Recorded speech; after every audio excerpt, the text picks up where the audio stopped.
और वही कहानी एक एस्पिरेंट्स की भी होती है कि कंपटीशन इतना ज़्यादा होता है कि मतलब वो उसे तूफान की तरह दिखता है कि चिड़िया डाल पे बैठी है, उसे वो कंपटीशन जो है तूफान की तरह दिख रहा है और वो सामने अपने मंजिल की ओर जाना चाहती है और बीच में आंधी आ जाती है और वो गिर पड़ती है। और उसके लिए वो एक कविता है शुभम श्याम जी ने लिखा है,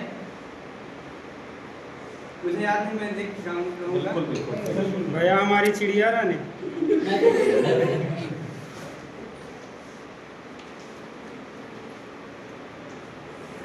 तो कविता की पंक्तियां कुछ इस प्रकार शुरू होती हैं कि चिड़िया देख रही थी डाली पर से कि पर में परवाज की शक्ति है, मन में आगाज की शक्ति है। पर में परवाज की शक्ति है, मन में आगाज की शक्ति है। वो चोच में तिनका डाले डाली पर दो आँखें करती हैं। वो परख रही थी, वो परख रही थी तूफान के बाजू में कितनी ताकत है। वो देख रही है आसमान में नाम मात्र की राहत है। पर लगी सांस जब फूलने तो तूफान ने मौका लिया, पर लगी सांस जब फूलने तो तूफान ने मौका लपक लिया।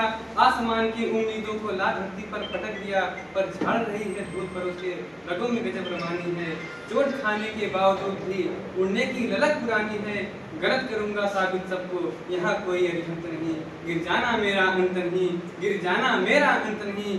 मुखड़े पर धूल लगी माना कि मुखड़े पर धूल लगी माना, माथा फूटा माना लेकिन गालों पर थप्पड़ खाए हैं, जबड़ा फूटा माना लेकिन माना की आंतें अकड़ गई, माना की आंतें अकड़ गई। पसलियों से लहू निकलता है, माना की सांसें उखड़ रही हैं और धक्का लगता धड़कन से।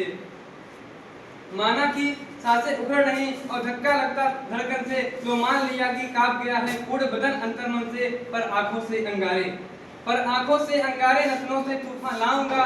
मैं गिर गिर कर धरती पर हर रोज खड़ा हो जाऊंगा। मुट्ठी में भींच लिया तारा, मुट्ठी में भींच लिया तारा। तुम नगर में ढोल पिटा दो जी। अंधेरे लाख हो सकते हैं पर अंधेरे अनंत नहीं। गिर जाना मेरा अंत नहीं, गिर जाना मेरा अंत।